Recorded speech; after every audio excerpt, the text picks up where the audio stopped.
Okay, that's enough. I can't do it anymore. The title for this film is grammatically incorrect and it is pissing me off. Hitman's Wife's Bodyguard. Where is the? We need a the at the start. Otherwise, you're not providing correct context. Hitman isn't his name. This is frustrating me way more than it should.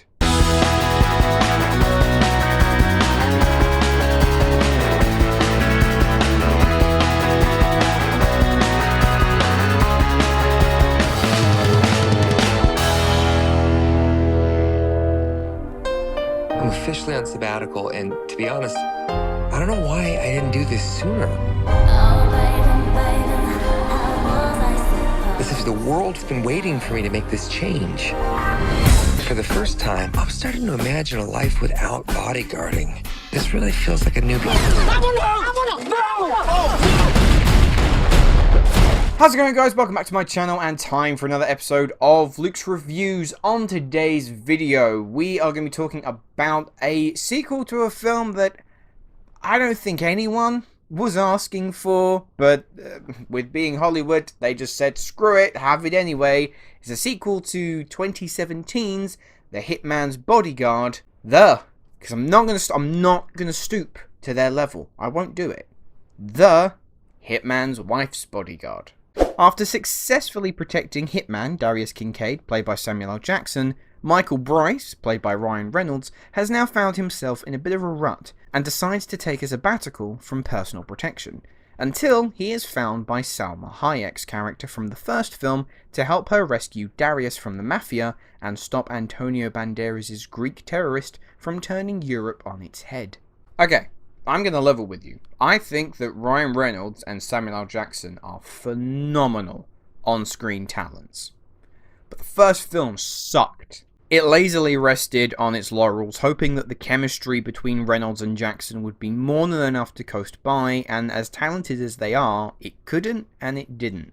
And the best thing that I can say about this sequel is that it isn't worse than its predecessor. In fact, I'd say it's fractionally more bearable due to the fact that it's Salma Hayek. So I was concerned about her having a larger role because there have been plenty of occasions where a supporting role from a first movie ends up becoming incredibly popular, so much so that they then wind up becoming the focus of the next movie, and often it doesn't work and the whole thing comes crumbling down. Here, Hayek doesn't bring it down. In fact, she commits so brilliantly to this foul-mouthed, incredibly aggressive, and totally unhinged caricature that it is actually quite enjoyable to see her be let off the leash. And her attitude merges nicely with Ryan Reynolds and Samuel L. Jackson, who are pretty much doing the same thing from the first movie, bickering, having a decent amount of chemistry, and saying motherfucker like there's no tomorrow. I'd also say that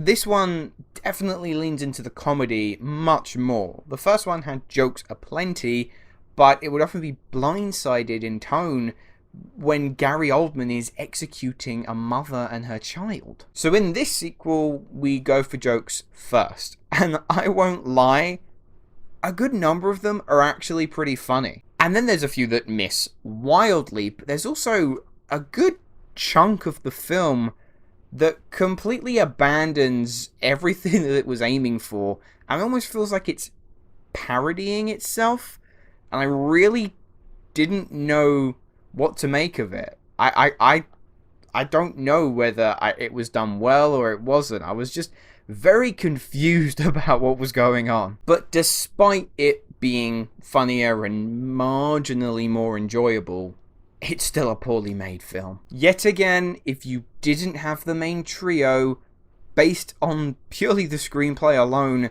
it's one of the worst of the year. Half the time, I'm not fully convinced that they had any kind of plan. It's so disjointed and bumbling along, there isn't a care in the world about actually building any semblance of a story or characters that aren't just exaggerated stereotypes of these celebrity personas. And there's still no joy in the villain department either. Gary Oldman in the first movie was criminally underused. And now Antonio Banderas has nothing to do.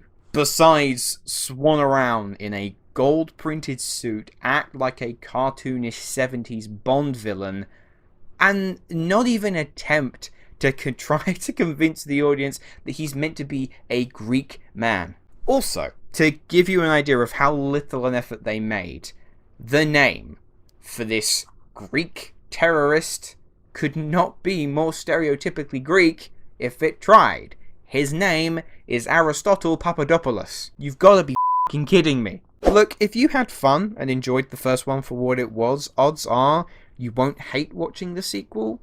Credit where credit is due, it's funnier than the first, and the main trio are all entertaining to watch, especially Salma Hayek. But the film they're stuck in is mind-numbingly generic and bland, featuring action sequences that don't have anything special about them, and just a truly ridiculous script. So, overall, I'm going to give The Hitman's Wife's Bodyguard a 5.5 out of 10. Really, I cannot stress this enough, just how much this central trio saved this film from complete and utter disaster. But anyway, guys, those are my thoughts on The Hitman's Wife's Bodyguard. Let me know, have you had a chance to see the film yet? What did you think?